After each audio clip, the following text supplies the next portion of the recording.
guys, long time no see. I do have another Boots haul from the UK that I wanted to share with you. There's tons of travel vlogs coming, again, very late, but I figure better late than never. And I wanted to share with you some of these products that I found along our travels. A silver lining, if you will, to my procrastinating on putting up this haul video is that I've had these products for a while, so I've tested them all out because I couldn't wait to try them. So I'll be hauling and reviewing them for you. So hopefully you don't mind that this is an extremely late haul. So here's my Boots bag. I didn't go as crazy as I did last time. The first thing I wanted to talk about is something that I think you can possibly get here in the States normally. We certainly have Maybelline in the States. This is a Maybelline Lasting Drama up to 24-hour gel eyeliner. And it comes in a little pot, little glass pot, and it comes with a brush. And this gel eyeliner is wonderful. It stays on all day. I'm wearing it today. And it glides on so smooth. There's no tugging, there's no skipping. I don't find that it flakes off. It's just a beautiful gel eyeliner. Even better than my Physicians Formula gel eyeliner, which used to be my favorite. This is now my favorite. And the brush that comes with it, normally the brushes that come in, you know, these kind of product and brush deal, normally these brushes are not good. But this one really is. One end is little, like a paintbrush, like a little pointed paintbrush type of thing, and then the other end is a sponge smudger, and I love them both. The little paintbrush is really nice. You can turn on its side, you can get a flick, you can just draw on a straight line. It's lovely. And then the smudger is great to go back in if you want to add a little bit of a messy, grungy look. So really loving these two together. This is one of my hero all-time favorite items at this point. This is from Collection. I think it used to be called Collection 2000. I guess now it's just Collection. And it is the Lasting Perfection Ultimate Wear Concealer. My shade is Warm Medium 3. And I talked about this in my last Europe travel makeup haul and talked about how much I loved it. And this is the one from last year. I don't know if you can see, but it's like really low and all the letters have been worn off because it goes everywhere with me. So this is basically, I just need to pick up a replacement for this one. Like I said in the last video I did, it's beautiful for concealing and highlighting under the eyes. It just really brightens up that area. It stays all day, doesn't get really creasy on me, which is kind of a problem I tend to have with my under eye concealers. If they're too moist, they just kind of fall into the fine lines, but this one really holds up very well. So very pleased with that and glad I got to pick it up. But if you like this one or you want to try it, this I know for sure you can find online. And I'll try and find it and link it down below. For another concealer, I had heard about these Rimmel Wake Me Up concealers. We have Rimmel in the States, but I haven't ever seen the Wake Me Up concealer line. They have testers in the Boot stores, which is fabulous. Oh my gosh, I can't wait till someday the US drugstores catch up with the idea of having testers in the stores, but whatever. I felt like I was falling between shades, so I picked up two just to try and get my shade.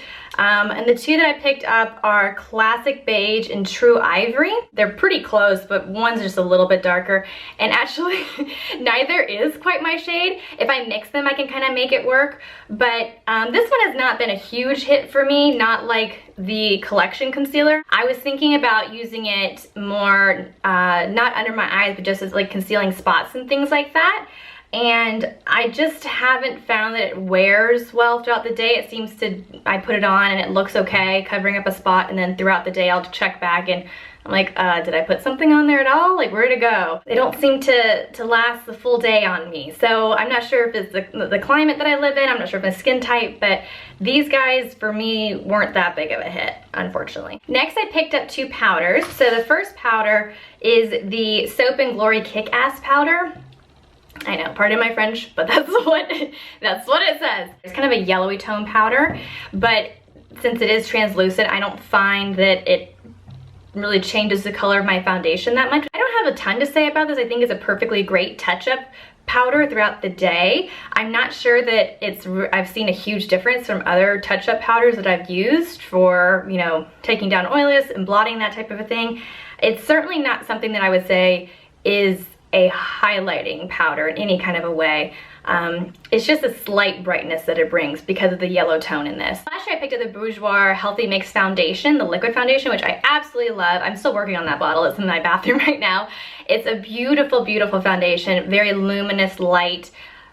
It's gorgeous. It's everything. I love it.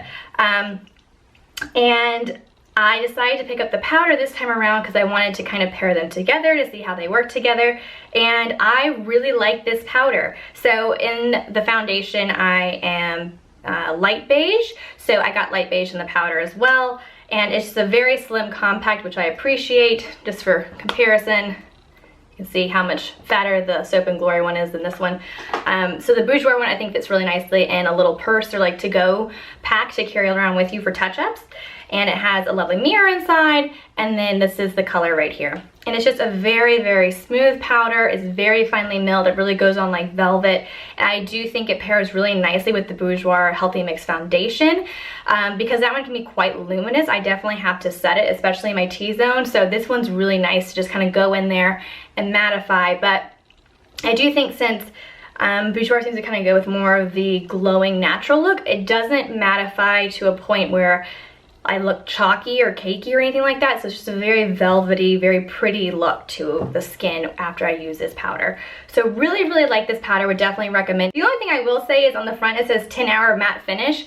I don't think this lasts 10 hours for a matte finish on me. Now, I do have combination skin. I live in a warmer climate, so the T-zone breaks through, I don't know, after about 4 hours with almost any product. I need a little bit of a touch-up, but this one I can layer up and it doesn't look cakey, so I'm perfectly fine with having to touch up with this. And like I said, since it's so thin and compact, it's really not that big of a deal for me to carry it around with me and just, you know, kind of open up, tap on, and move on with life. One more Bourjois product that I picked up this time around, and I really wish I had picked up more colors. This is the Bourjois Aqua Blush 12-Hour Hold. So this is a liquid blush, so it has a little pump on the top. So you squeeze out a little bit and then you just spread it around. And when you first start spreading it, it looks very thin and you're like, oh my gosh, this isn't a lot of color. But whenever you just kind of get it to the point that you like the color you want or the density that you want, you just let it sit and it kind of sets on your cheeks and it looks beautiful, and it really does last throughout the day. I was really impressed because whenever I first put this on my face, it was so kind of creamy and gel-like that I was like, oh my gosh, this is gonna just melt off my face. It's not gonna hold up to the heat. It's just gonna be gone. But it really does set. I don't like cream blushes that stay like an oil slick on your face. They have like this streak, feels like you put Vaseline on your cheeks. I think that's gross. Not my thing. This one actually sets down, not to quite a matte finish. I wouldn't say it's completely matte, but it definitely sets and it doesn't look like you put it on in a gel formula. It looks like you put on a normal powder blush. But this goes on fabulously with the e.l.f. small stipple brush. You can also just use your fingers and kind of dab it on like that. It goes on really beautifully. The coral was a good fit for me. I typically like coral or peach shade blushes. So definitely love, love, love this blush. I don't know if you can tell, it's kind of setting right now. Hopefully you can see that it's not quite as wet and dewy looking as when I first put it on. Okay, it can't be a Boots haul from the UK unless I talk about Berry M nail polishes. So the two that I picked up are Sky Blue and Raspberry. Completely, totally opposite ends of the spectrum. And I will say with Sky Blue, this is part of the Gel High Shine line that Berry M has. I was not impressed by this one at all. The two that I picked up last year, one was a glitter and one was a solid, just like cream from their normal line. But I wanted to kind of branch out, and this kind of light blue color always calls to me as my thing. I was not at all impressed by this formula. It went on really thick. It was really hard to get an even, not streaky coat on my nails, and then it chipped away really quickly. And even using my normal base coat and top coat of Seche Vite that normally makes my nail polish last at least a week, this guy was just flaking and chipping all over the place. So was not really impressed by this. I feel like it must be this high shine jelly formula or whatever, because I haven't had that problem with any of the other Berry M nail polishes I've tried. So I think this guy just, yeah, not so impressed with him. However, this raspberry one, I love. It's amazing. It's just everything that I wanted it to be. It's a beautiful raspberry color. as the name would suggest. It goes on very smoothly. You can do 2 coats, but I can definitely get a solid 1 coat that I could just go out with and not have to do a second coat. It's a beautiful cream color. Love it, love it, love it. Would definitely recommend checking out just the normal line at Barry M if you ever encounter a display of them. And the glitters are amazing. Okay guys, so that is it for my very, very late boots haul. Hopefully you'll enjoy the travel videos too. I'm trying to kind of mix it up on the channel and put in a little bit more, I don't know, like fashion, lifestyle, travel, and not just put myself in one lane quite so much. There's so many awesome people on the internet, so I really appreciate that you take time at all to watch little old me. And if you did like it, you can always give it a thumbs up, subscribe, comment, all that kind of jazz. I'm on Instagram. I have a ton of travel pictures on Instagram, so follow me there, and we'll just have a grand time together. It'll be a lot of fun. All right, see you guys next time. Bye!